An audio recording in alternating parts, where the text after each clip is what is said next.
And it is time once again for another AEW Dynamite review here on the MrWarrenHayes Show. Hello, I'm Warren himself, and today is Thursday, November 2025, and we're going to be talking about the AEW Dynamite episode that occurred on the 19th, yesterday, November 19, 2025. Where was this? This was in Boston, Massachusetts. I knew where it was. I was just, doing a bit, although I did check. But I mostly checked for the name of the arena, which is the Agganis Arena, which I couldn't remember. So don't worry. I watched the show. I know it was in Boston. They even referenced the fact that, Mercedes Moné was going to be, have a favorable hometown crowd and so on and so forth, right? Not stupid. I know it was in Boston. What, do you want to fight about it? It was the go-home show for AEW Full Gear presented by DC, which is happening in a couple of days this weekend. And I will be doing a full preview of that show on stream later today, Thursday on the 25th. I will have that ready to go later on this evening. So if you want to join us on stream for that, I will do a full preview of the pay-per-view. But back to Dynamite. This was the go-home show. And look, we're off the heels of an excellent edition of Dynamite last week, right, with the Blood and Guts show. So the bar was kind of high this week, despite the fact me even tempering my expectations, saying, look, last week was a fluke. It doesn't need to be a fluke, but it probably was a fluke, or, just like an encapsulated moment that I still think Dynamite could be every week, minus the blood and gore and so on and so forth. Like I called it last week, it was a signature AEW show.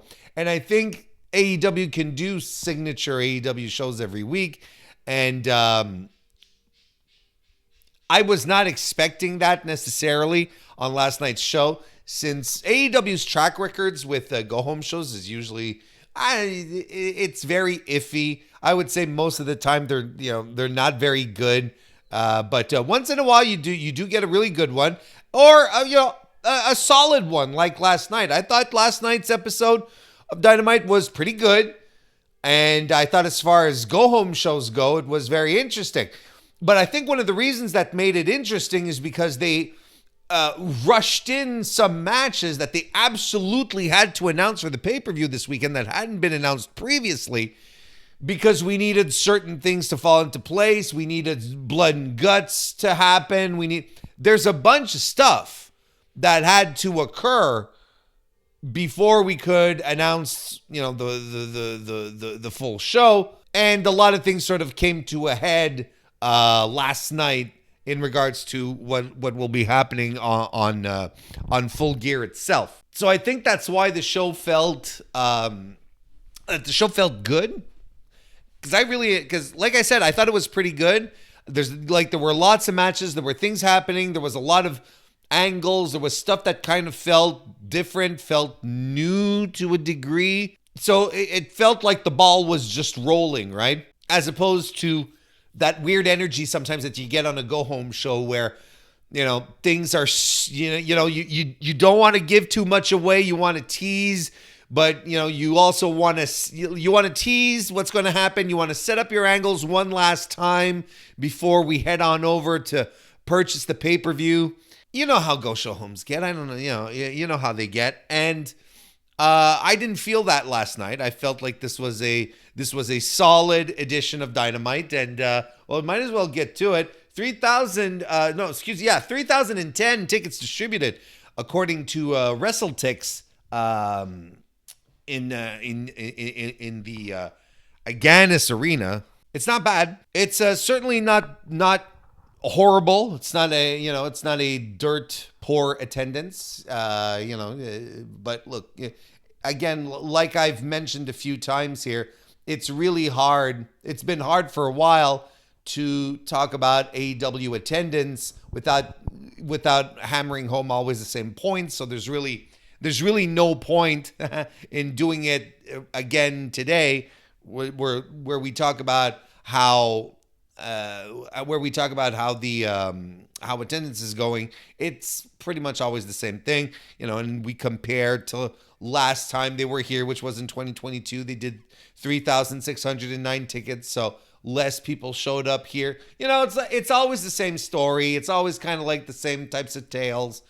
It is what it is. I mostly want to get into the show because it was a big one. It was a big 3-hour show. And look, one of the things I feel like was announced during the show, but was very, very underplayed, was the announcement that the Continental Classic was going to be starting next week on Dynamite. And I think that's interesting. I think it's interesting, and I'm into that because I like the Continental Classic. I'm looking forward to a solid one this year that will end with Kazuchika Okada and Konosuke Takeshita in the finals, with Takeshita beating Okada. I think that would be tremendous. However, it sort of dropped out of nowhere. They really didn't hype it. It was more like chyrons. It was like lower thirds appearing on the screen. It's like, hey, next week Continental Classic starting. All right, but we had the same discussion last year, and my thoughts go as this. First, I wish AEW did more to promote the Continental Classic. If Tony Khan really wants this to be like the North American G1, he absolutely has to treat it as such, and he has to give it the same heavy lifting that New Japan gives the G1. He has to promote it. He has to make it feel special and important. As soon as he can announce brackets, like the brackets should be announced way before, ahead of time, so on and so forth. I understand, it's like I'm trying to say a lot of things here, but essentially, I wish that it was better promoted. On the flip side, I understand that the situation, as far as the business goes in North America as opposed to Japan, it's very different.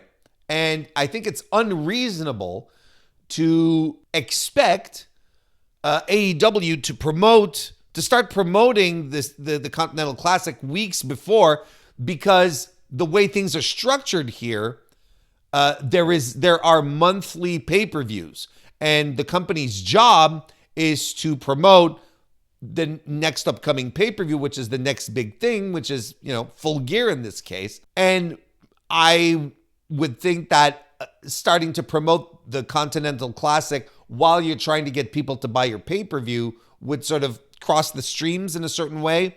I don't want to say cause confusion, because that makes wrestling fans sound like morons, or at least it could create a scenario where at the very least people are wondering, well, how does this tie into Full Gear?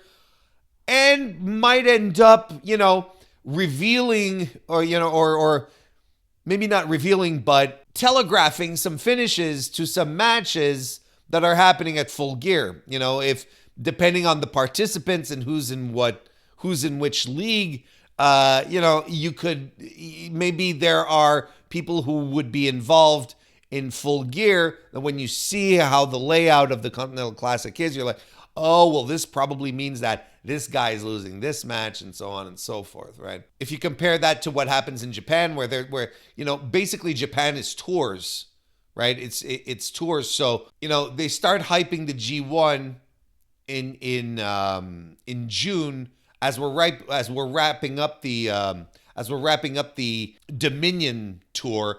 And then after that, there's a break, there's a pause, there's, a week or 10 days or whatever, where there's just there's nothing happening. And all it is promotion. Then the next thing you know, we're having the big G1 press conference. And that's usually where, that's where everything starts to really hit like a fever pitch as far as promotion goes. So, it's, the models are different. Now, do I think Tony Khan, at the very least, when I say Tony Khan, I mean AEW, do I think at the very least they could have little promo spots during over the past couple of Dynamites and Collisions, let's say over the past 2 weeks or so, little promo spots with footage from from past C2s, with Danielson being in it, Eddie Kingston winning the first one, and Okada winning the second one, and some, just get you hype a little bit without necessarily announcing fields. Yeah, I think they could do that. I think that would be tremendous. But, sometimes AEW, is not really all that great at promotion. Sometimes it's a little lacking, and I think the C2 is probably like its most glaring thing, where if they wanted to come across and feel like a big deal, then it should be treated as such, And I've talked about this before, especially after the first year of the C2, where we essentially didn't get we didn't get the fields at all. We didn't know who was participating until the same day, where they did a reveal show on the same day, right? And what did I lament? I lamented that for people like myself, it's easy peasy content, and it's shit that I'm excited to talk about because I love tournament wrestling.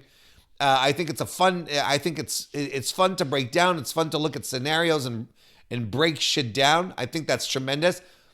And it's something that AEW has not really benefited from. It's not something that it's been using to its fullest extent. Again, I understand that it might be a little more complicated to really start promoting things weeks in advance, but once you announce your fields, you get the buzz on social media. Then that people are writing articles about it, people are doing prediction shows, people, it becomes much more of a ubiquitous topic in the lead up. And then on top of that, then you have your lead up where everyone's talking about it. And then when it starts, people continue talking about it. So, you're spreading yourself, the potential for more people hyping it up, getting more SEO and so on and so forth, more eyeballs on the C2. You're spreading yourself wider, as opposed to just 2 days before the start of the show, here's the field. That's what they did last year, right? They had Full Gear on the Saturday, and then Sunday they had the reveal show, which I enjoyed. I was like, well, it's better than last year because it did give us an opportunity to preview it on Monday, right? So that was a little better. But I mean, I'm a big fan of tournament wrestling. I think it's great. I love round robins. I really wish AEW could find the special sauce to make it feel more interesting, to let it build it a little more, get people more and more excited. I would be more excited. Let's put it that way. But let's get on with the show. Let's start talking about it, breaking it down. Started off with Ricochet, or Bobby Lashley, I should say, defeating Ricochet.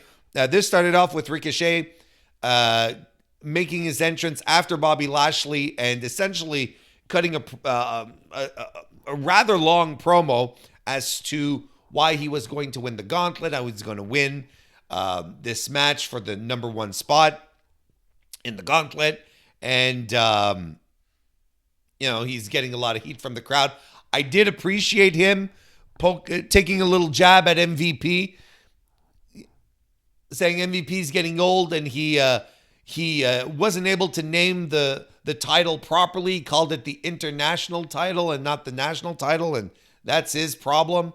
MVP's getting old and whatnot. And eventually just Bobby Lashley is done listening to Ricochet talk and attacks him. And essentially, I think the promo was longer than this match. It was, for all intents and purposes, this was a squash.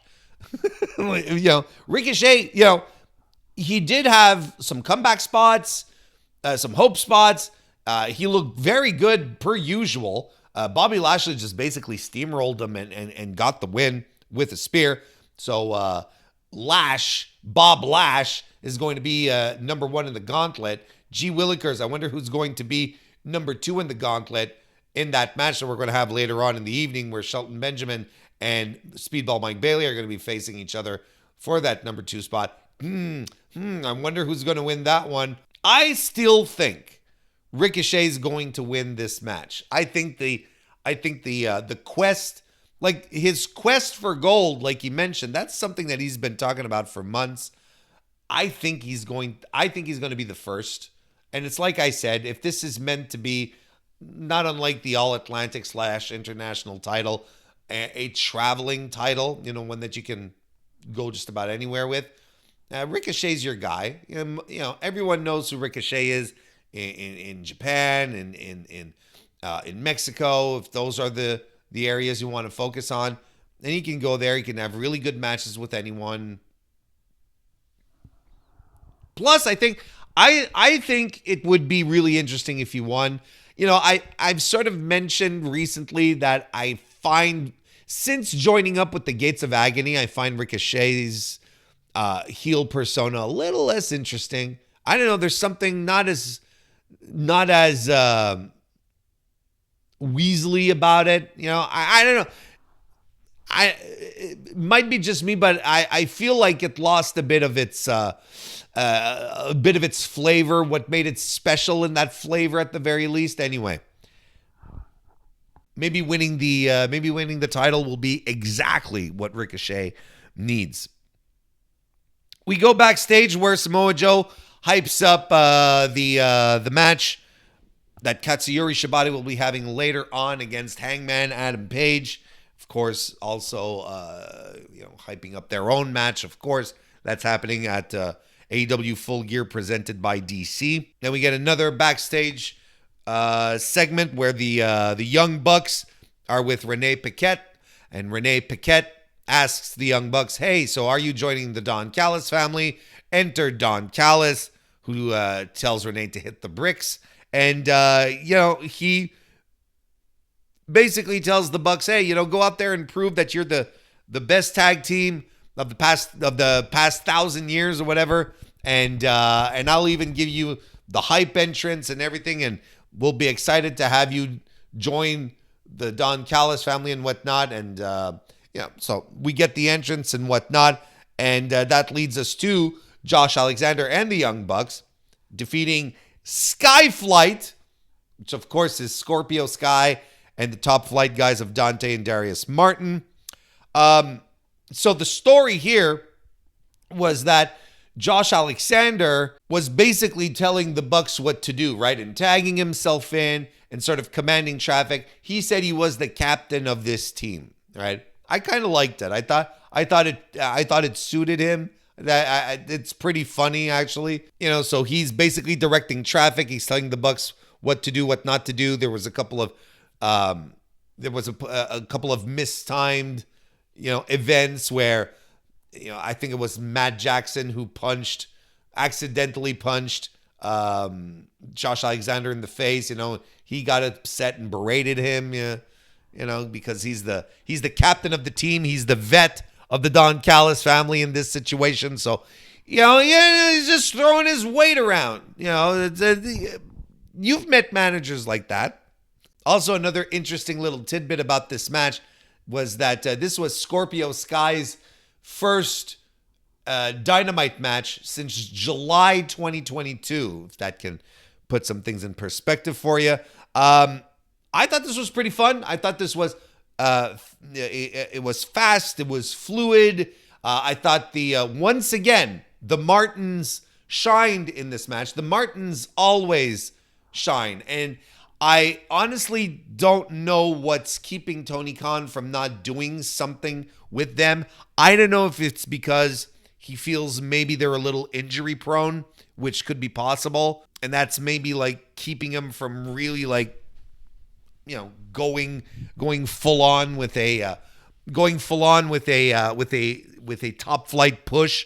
But I mean, in an environment where right now where tag team wrestling in AEW is in a much better place than it has been in years, I don't know why Top Flight are not more part of the conversation. I don't know why they're still being booked as the young rookie types when they've been with this company from day one, right?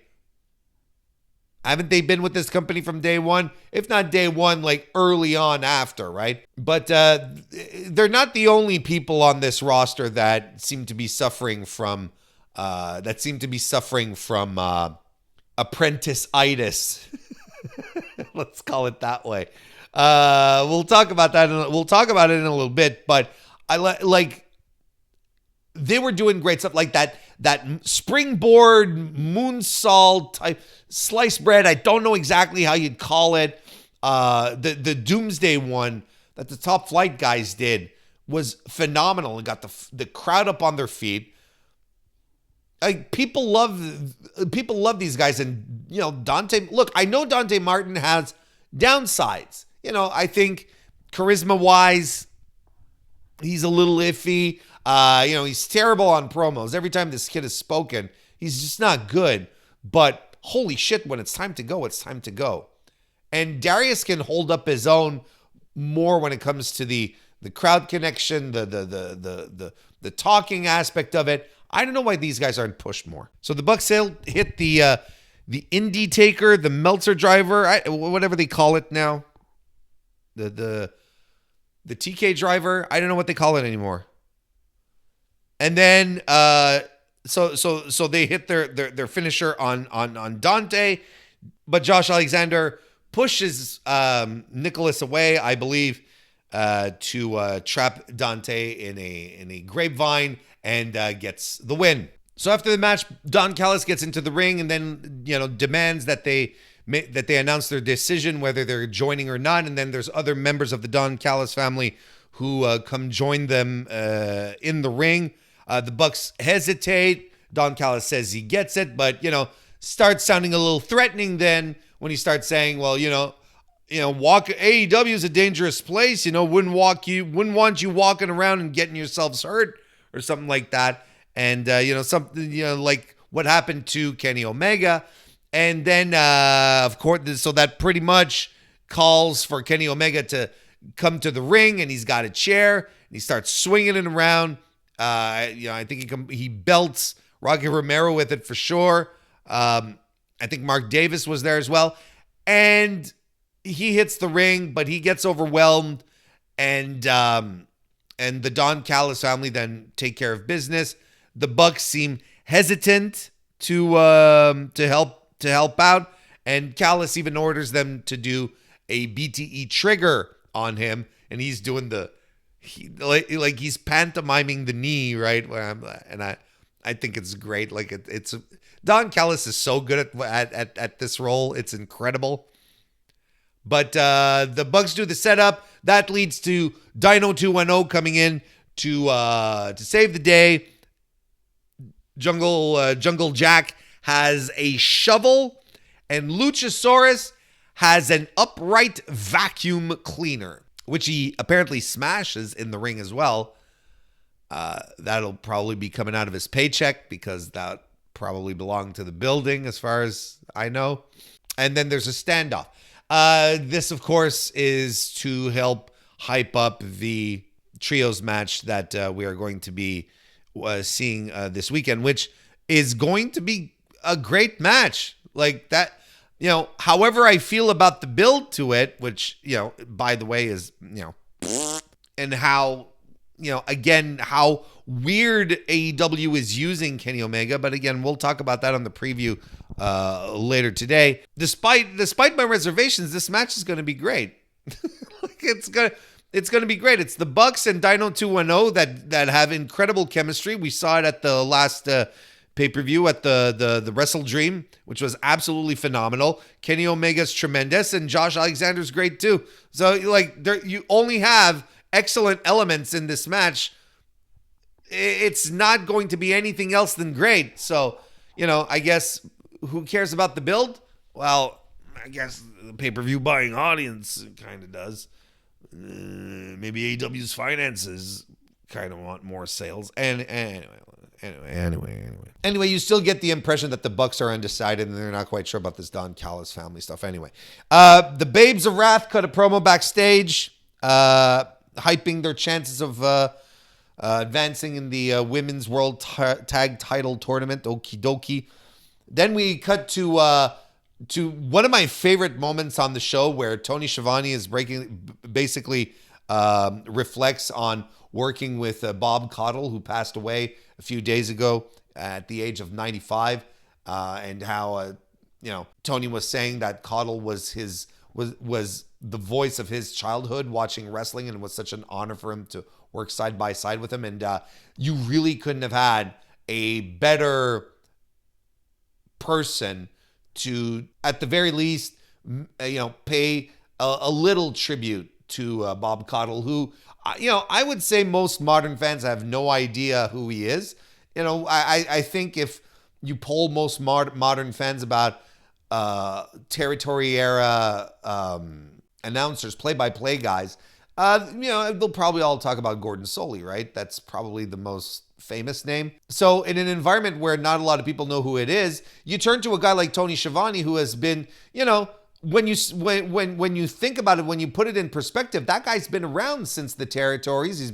He's done it all.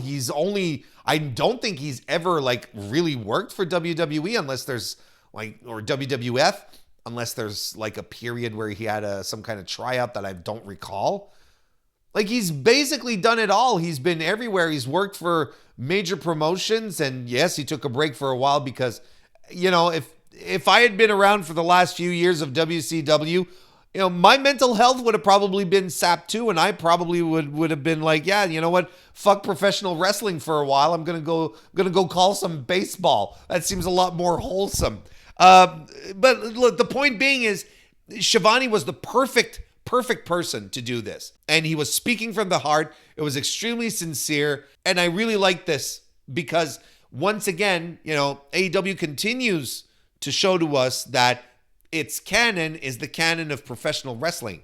No, Bob Caudle has never done anything for AEW. AEW is a 6-year-old promotion. It wasn't around back then. It has no ties to Bob Caudle outside of the tie that they are part of the greater wrestling business. And I appreciate that. And they went to the perfect, like I said, the perfect guy to provide a sincere, heartfelt tribute on the show as well. I thought that was great.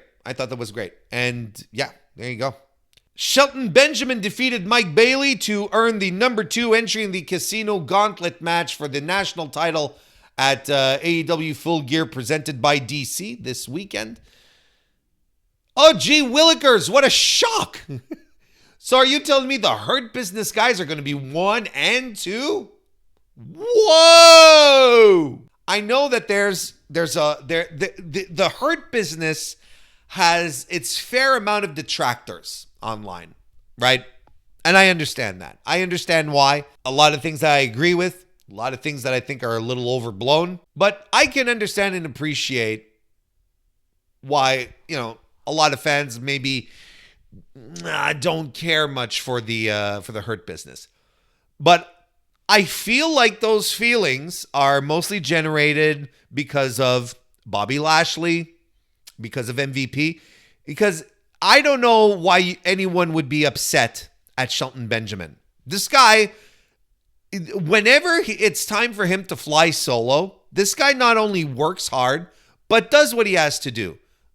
In all the criticisms that I hear about the Hurt Business, I feel like people always seem to forget that last year in the Continental Classic, Shelton was in it, and he took some L's.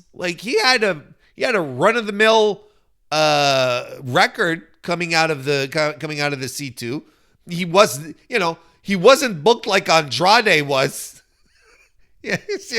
Essentially. And look at him here. He's in the ring with Mike Bailey, and they work really well together. Shelton is doing all sorts of great stuff. Throwing Mike Bailey around and landing picture perfect super kicks. And you want to talk about landing picture perfect stuff, Mike Bailey, I don't think we give him enough credit for in an environment in pro wrestling where people are doing moonsaults and shooting star presses and are landing a little towards the legs or a little, they're off, and they miss the moonsault by a mile and all this that we see very often. Mike Bailey is always fucking spot on with what he does. That his shooting star press that he did last night, it couldn't have been more perfect. Like, just absolute fantastic landing on it. Just could not be better, could not be tighter as far as a pro wrestler goes. Of course, there was the unfortunate situation where the referee didn't call for a 3 count, which seemed to be a clear 3 count, because Shelton Benjamin, nailed Bailey right in the chin with a super kick. And now, was that the finish, or was the follow-up that Benjamin did the finish, where he threw him around a bit and then did another super kick? I'm like, well, was that the finish? And did Mike Bailey forget to kick out, or did the ref fuck it up? I don't know exactly what happened, but you really did get the impression that Mike Bailey, according to the ref's reaction, Bailey should have kicked out. He was supposed to kick out of that super kick. He was supposed to eat a couple of moves, then a super kick, then get the pinfall. I don't know. It's Paul Turner, right? Like, Paul Turner's he's not a dope. He's been around the block a few times. So I don't know what happened. And look, I don't know what the policy is in AEW, right? As far as referees go and counting, do you count it as a shoot, or, do you follow the script, right? Do you follow the exact right ending? I honestly don't know. I know in WWE it's been wibbly wobbly over time. There was a time that Vince was like, call it as a shoot. Then later on, you're like, wait, they stopped calling it as a shoot. It's storyline now. You have to follow, when it's the right finish and whatnot. We've seen it recently as well at a couple of events in WWE where clearly, could have been called as a shoot, but it wasn't. So I don't know. Like, I don't know who's at fault here necessarily. I kind of get the impression that Speedball was supposed to kick out, but it could also be Paul Turner who didn't realize that was the finish. The super kick out of nowhere. So then what did Shelton Benjamin do? Well, he picked up Mike Bailey, beat him up some more to show that Bailey needed to be softened up some more instead of just standing him up and super kicking him and putting him down. Because that's what a professional does. Benjamin understands it. It's like, okay, I'll throw him in the corner, toss him around, then give him a super kick, then he's dead. So I guess that's what. I can't tell you exactly what happened. I don't know exactly who's at fault. I saw what happened. I can't tell you who's at fault. And frankly, I don't care all that much. It's not that big a deal. Shelton Benjamin is your number 2 in the Casino Gauntlet match. So that was a good match. I enjoyed it. I feel I'm not putting over the fact enough that the wrestling overall on this match on the show was really good, and there was a lot of wrestling as well. So, like I said, this was a pretty good episode of Dynamite that I enjoyed overall, because there was some solid TV wrestling, and Jon Moxley and Claudio Castagnoli defeating Orange Cassidy and Roderick Strong was exactly that. This was exactly my speed. Guys just beating the piss out of each other, just going really, really physical with chops and throws, and I thought it was tremendous. So one thing I'd like to point out here is that at some point in the match, Jon Moxley, I think it's Roderick Strong, right? He's looking to put Moxley in a Boston Crab or something into a submission, and Mox is, he's struggling and he's panicking to keep Rod from completely locking it in, right? And the crowd, who have been chanting at Mox, "You tapped out," for the entirety of the match, were up on their feet when this was happening, right? And I gotta tell you, especially with Kyle O'Reilly after the match coming to the rescue of his pals and then challenging Moxley to a fight at Full Gear, I gotta hand it to AEW on this one. I find that this feud has been sneaky good, and it's been one of these where it just came out of nowhere. Like, if this had been leaked weeks ago that John Moxley's big program at Full Gear was going to be against Kyle O'Reilly. You'd be like, what? What the fuck? Why? This is weird. But the way they have built this week after week has been so good with, Mox avoiding getting tapped by punching the ref that one time in his first match against Kyle O'Reilly, then the double count out.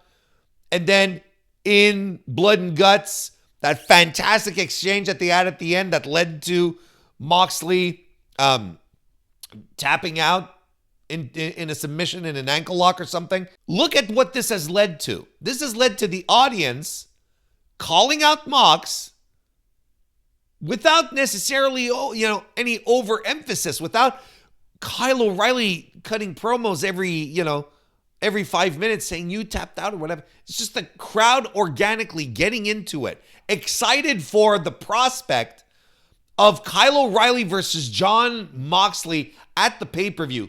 Something that if you had told me this in January, John Moxley versus Kyle O'Reilly, be like, all right, I wouldn't get excited about it. But now there's like a vibe to this. There's stakes to this. Moxley has to, here I am doing a preview, but Moxley is in a position where he has to prove that he still has the stuff, right? Because the underlying theme of all of this is John Moxley talks a big game, but without the Death Riders backing him up, he cannot deliver the goods. He's got a big mouth. He talks a lot, but he doesn't produce results. And this kind of has to flip. And who would have thought that his main nemesis in this situation would be Kyle O'Reilly? And that makes the whole thing work even more, because Kyle O'Reilly is not a top guy in the company. He's a mid-carder. He's a guy who does comedy. He does dopey faces backstage. He's a part of the, he does the sitcom thing with the conglomeration, which doesn't really bother me. But you see what I mean? Like, he's not considered a serious threat. And yet this guy has John Moxley's number. It's such good storytelling. It is such fantastic, fucking good storytelling. So that when Kyle O'Reilly runs in at the end of the match after the Death Riders win, where Moxley chokes out Orange Cassidy with the Bulldog, people are up on their feet. They're like, fuck yeah, this is our guy. This is our guy who's going to fuck with John Moxley some more. It's so good. It's really, really good. So I'm excited for that. But there's one more thing. So anyway, I love this match. This is probably is it my favorite match or my second favorite match of the night? It's right up there. Holy smokes. This was really good. But here's the thing. Daniel Garcia right now, we were talking a little bit earlier about the Martins always being subjected to apprenticeitis, being a kid in search of a mentor. This has been Daniel Garcia's entire gimmick since he's been in AEW. Jericho, Danielson, Daddy Magic, now John Moxley and the Death Riders. When are we going to break this cycle and make and do something with Daniel Garcia where he doesn't feel like he's just a kid learning the ropes anymore? Again, this is a guy who's been with this company for a few years now. What? 3 years, 4 years, something to that effect, I'd say. Who re-signed last year after a lot of people were kind of feeling that he might end up going to WWE. And this is still what he's doing. He's still doing the junior guy. He's still in the young boy role. And there have been flashes where they wanted to do something big with him, right? And they never followed through. And I thought his TNT title run was cursed. It was cursed from the moment that he won the title at Full Gear last year, and then on the same night during the press conference says, I'm throwing my hat into the C2. I'm like, why? Go have defenses instead. Book this guy as a champion instead of a guy who's going to be in a tournament and he's going to be a pin eater. And that's exactly what happened. That completely derailed the momentum. I mean, they had him feud with MJF. MJF He was like, I'm going to put this guy over. And they did. But then there was the contract thing, so he had to disappear for a while. And then it's, essentially a bit of a mess. So then they're like, what can we do with Dan Garcia? Well, I think this is an upgrade, regardless, to hanging around with Daddy Magic. No disrespect to my countryman Matt Menard, but it's not as if Daddy Magic is tearing the house down. It's not as if he's, a top guy, someone that you're like, oh yeah, this is a seriously good association for my career. It's fucking Daddy Magic. But this is another guy that at some point you feel you have to graduate, like the Martins. These are guys who should be. We have to stop booking them like they're the young boys of the company, because they're not the young boys anymore. Especially now when you have a guy like Tom Billington, the Dynamite Kid who's hanging around, for instance. It's the first name that popped into my head. That guy should be filling that role. And these guys should be legitimately moving up and get treated more seriously. Anyway, bit of a sidebar there. But a great match. We got to start rolling through these a little faster here. We get a backstage promo from Brodido. Basically saying FTR can't beat them, etc. Let's keep fighting. Blam, blam, blam. Mercedes Moné is backstage and she's walking, basically to show that she's going to be on later on in the evening. And you know how this works. Then we get a backstage promo with Kenny Omega and Dino 210, and Kenny basically is upset that the Bucks will choose money over loyalty. And, basically promises revenge on Alexander for hurting Kota Ibushi and Michael Nakazawa. I had forgotten about that. And there you go. The Timeless Love Bombs defeat Alex Windsor and Riho in the first round of the AEW Women's Tag Team Title Tournament. I thought that we were going to get the finals at Full Gear. Instead, at Full Gear, we're getting a goofy four-way stipulation match. Again, this is a preview thing. I just wanted to tell you that it's goofy. I think it's goofy. But this match here, there are two matches in this match. There are basically two matches in this match. There's a match when Mina Shirakawa and or Riho are involved in the match and doing things. And then there's the match that happens between Toni Storm and Alex Windsor.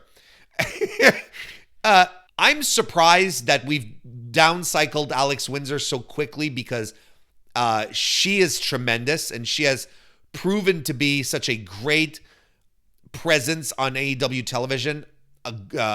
Solid work, an extremely solid worker, very, very good, charismatic, has the crowd connect. She's very good. And then working with Tony, her and Tony have incredible chemistry. So they lay in hard with each other, and it's fantastic.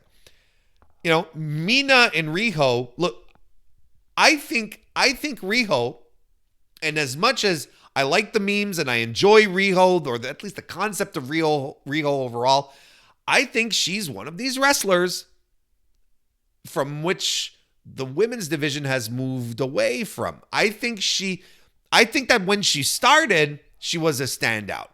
Now, I think she's being overshadowed by much better professional wrestlers in the women's division. I think it shows, and it showed in that match last night where, both Windsor and Storm completely outshine her. And Mina, here's the thing with Mina, and I know a lot of people don't like to hear this, but Mina is a perfectly average pro wrestler. I don't think she's anything special. People make her out to be better than what she actually is. What she actually is a perfectly average pro wrestler that has tons of charisma, tons of personality. She's got that crowd connection. She has that big room energy, if you know what I mean. And she's got that connection, and people are into it. And, her stuff with Toni Storm, people are into it. And I find it entertaining. And she doesn't bother me. I don't sit down in my chair and sulk when I have to watch Mina Shirakawa wrestle. But I'm never excited about it because Mina is a perfectly average professional wrestler, and it showed again last night. Like it showed in the Blood and Guts, and it showed again last night. She's she sometimes feels a little step behind. She's very sloppy. And then all of a sudden, it's like she'll pick things up and then it suddenly gets really, really tight again. It's like, oh, okay. Well, she's not a complete disaster tonight. That's where she exists between being really, really good and just like, man, a wrestler of her level should not be doing this. That she lives somewhere between those two poles. I'm not saying she's a terrible pro wrestler because she's not, but I think people overrate Mina for what she does. I think she's a perfectly average pro wrestler that has a lot of upside when it comes to personality. Anyway, this was probably my least favorite match on the show, despite the fact that I thought Storm and Windsor were fantastic. Like, how many people shine in Toni Storm's orbit? This is something else that we're eventually going to have a discussion about, where the amount of people who hang around Toni Storm's orbit just completely shine brighter because of her. Mariah May, Mina Shirakawa, Alex Windsor. We're going to have a serious talk about how fucking great she is and how she does elevate her opponents or her partners. She really does. Anyway, Toni Storm hits the Storm Zero for the win, and they move on in the tournament. Backstage, we have Mark Briscoe and Kyle Fletcher having another heart-to-heart with Renee Paquette, and they talk about their match this weekend. And then since they agreed to no physicality, they will not get attacked. They will not attack each other, but the Don Callis family jumps Mark Briscoe, and they take him out because they were not under the no physicality stipulation, right? It's Okada and Hechicero who attack him, and Okada says Kyle thanks him, and Okada says, "I'm glad to have done it because Takeshita would have never done something like this," or something to that effect. And Kyle sort of gives him a stare because they're buddies, they're pals, both in real life and in story.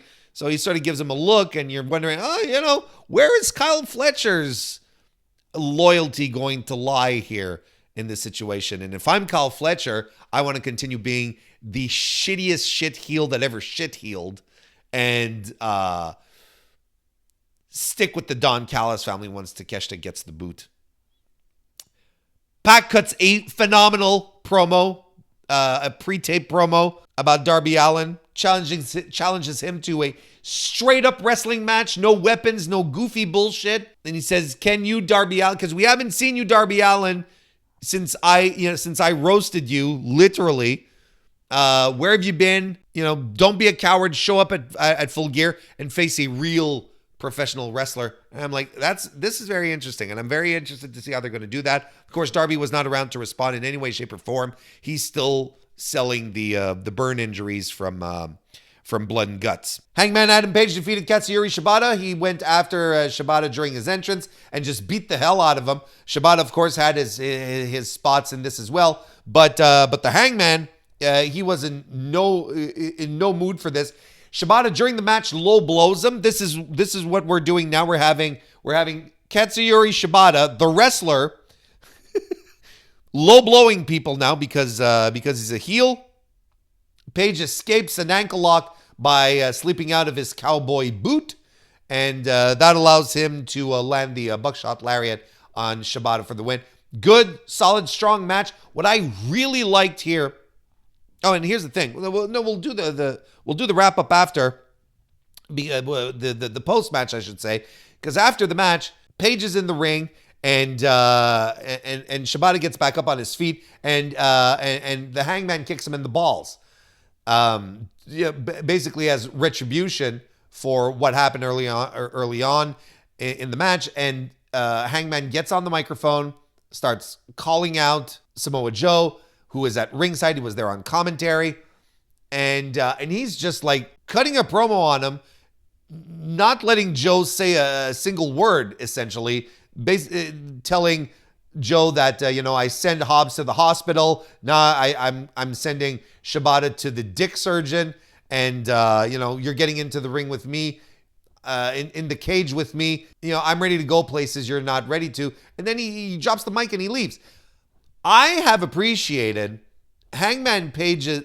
When we're going to retrospect over this feud, this segment of the feud here, leading into Full Gear specifically, post Wrestle Dream is what I'm trying to say, is that Samoa Joe has tried to be cocky and confident, and he's got his boys and whatnot, but Hangman has dominated the entire way.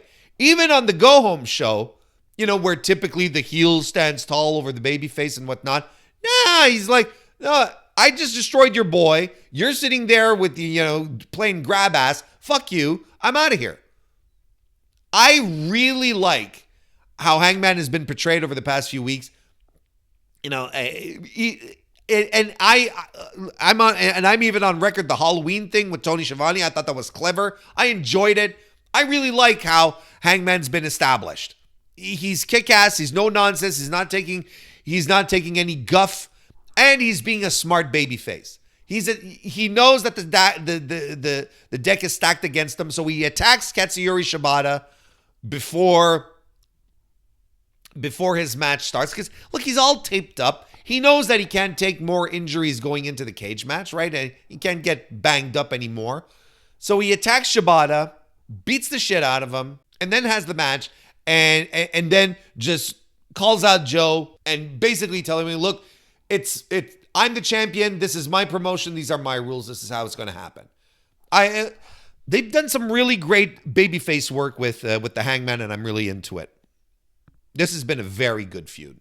FTR cut a promo backstage, on Brodido, basically talking about their legacies and whatnot. Marina Shafir and Megan Bain defeat Tay J, or Ty J, as we're supposed to call it now, but there's no way. You need the rhyme. It has to be Tay J. It can't be Ty J, or it's Ty J. You need the rhyme. You can't do Ty J. It doesn't work. I'm sorry. I understand her name is Ty Mello. It's not Tay Mello, but it's Tay J. I'm sorry to say. Anyway, a fine little match. Shafir chokes out Anna J with the mother's milk, giving her little kisses on her forehead. This was fine. I still think Shafir is really, really rough, but Megan Bain, she's getting more and more polished. I'm into it. This is fine. So they move. This was in the first round of the women's tag title tournament. They move forward. Tony and Mita cut a promo after this match, hyping up this stipulation thing, that match that they're going to be having at all four tag teams that they're going to be having at Full Gear to pick a stipulation. They call it a chicken coop match. Apartment wrestling, which I thought was really funny, and or a Taipei death match, which sure, let's go. Chris Statlander cuts a promo as well. They are really working hard on her on getting Statlander over as a big time tough champion, which isn't all that hard, but they're really leaning into it. They're working really hard to get Statlander over credibly, and this match with Mercedes is going to probably do a lot of good as well. So we'll see what happens next. Juice Robinson and Austin Gunn cut a promo, the Bang Bang Gang, because they're going to be in the tailgate brawl to win $200,000, and they're going to invest it. Juice was phenomenal here. This was one of my favorite things of the entire evening, where Juice is basically cutting a wrestler promo, saying what he's going to do with the money, but instead of talking about, buying cars or condos or going on trips or, going to the strip club or whatever, he basically says, we're going to invest it. We're going to get an AAR, a 401k, and whatever it is, you invest in the United States. And he was telling Austin, you're going to get this type of investment. And Austin Gunn's there cracking up. And Juice is super serious about it too. It was really good. That was a lot of fun. Kazuchika Okada defeated Mascara Dorada. This was a double Jeopardy match. So whoever won this match here would get a chance at the loser's title. And Mascara Dorada happens to be 1/3 of the CMLL Trios champions. So if Okada beat him, then the Don Callis family would have a shot at the Trios titles. So that goes on, and Okada defeated Mascara Dorada. Dorada had a really rough night, and that's a shame. He really, really had a rough night. I don't know if it looks like it was the classic situation where the lucha guys struggle with the ropes in the United States. I kind of feel that might have been what it was, but this really underdelivered, and clearly Mascara Dorada was not having a good night. It picked up toward the end. They were able to tie everything back up, towards the end of the match, but it's all right. Rainmaker seals the deal after Okada does the burning fire, which is of course Konosuke Takeshita's finisher. And then after the match, it's announced by Don Callis that the Don Callis family trio of Kazuchika Okada, Hechicero, and Konosuke Takeshita will be taking on Sky Team, ergo Mystico, Mascara Dorada, and Neon at Full Gear, presented by DC? No, at the tailgate at the pre-show. And I'm like, okay. All right, you want to put Mystico, like the biggest fucking draw in Mexico, in a legitimate top guy in the industry. You want to put him in a pre-show while you send fucking Commander, ROH regular Commander to main event Arena Mexico. Okay, I'm just saying.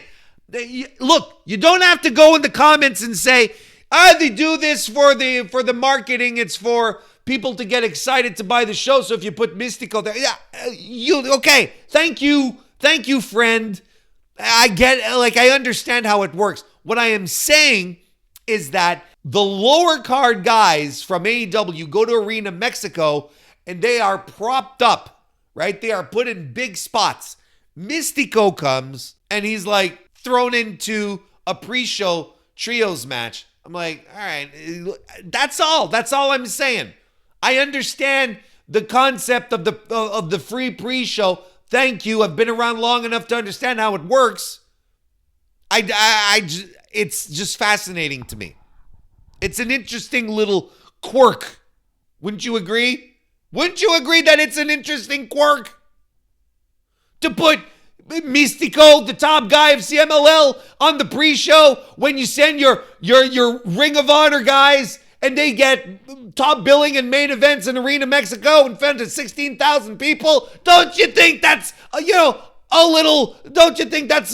little quirky? The Triangle of Madness cut a promo backstage, singling out the Babes of Wrath. Anyway, they're all setting up this four-way goofy shit that I was talking about. Chris Statlander comes to the ring to go on commentary, and that leads us to the main event of Mercedes Moné defeating Red Velvet to unify the Ring of Honor Women's Television Championship in a solid match. I was surprised at how much I enjoyed this match, because it starts off heated. They're both women right into each other's faces, and they're shoving, and they're pie facing each other. I'm like, all right, let's go. And Aubrey's trying to keep them apart. I'm like, I think it was Aubrey, the referee. Anyway, I'm screaming, no, ref, let him go. What are we doing? Stop. Get out of the way. And I thought this was a good, rugged, heat-filled match for a match where I was sitting here going, well, who gives a fuck? I don't care about this.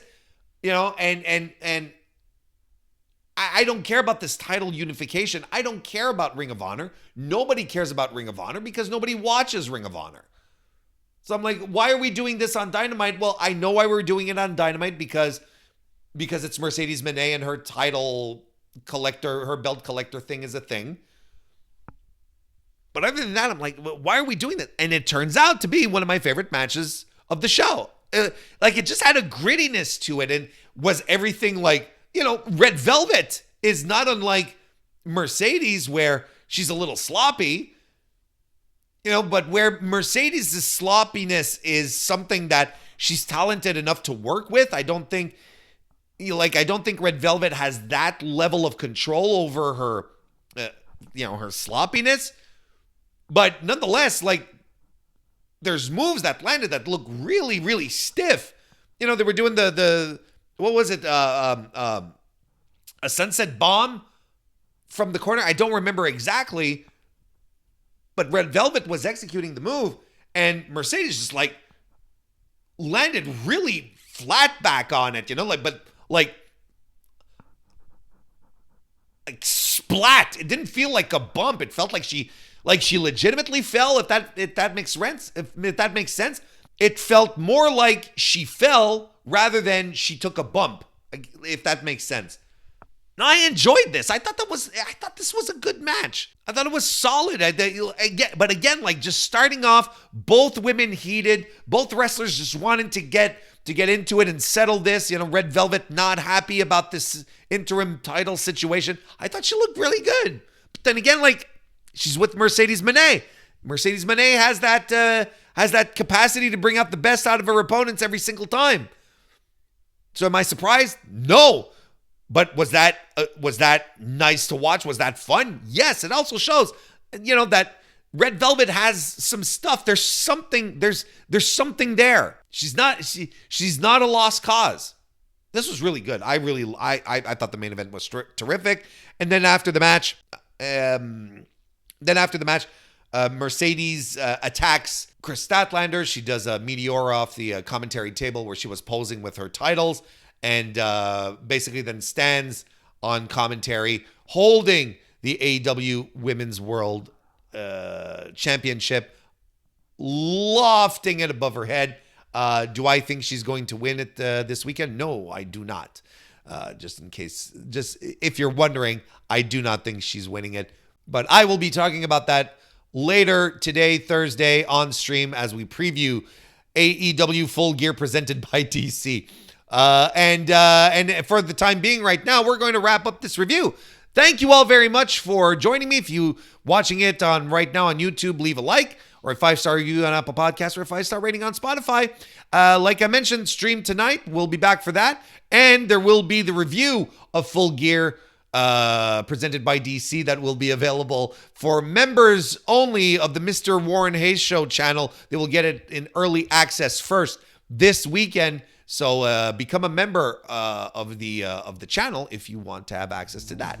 Other than that, thank you for listening. Go watch some Randy Orton and get back to me, and I will see you next time.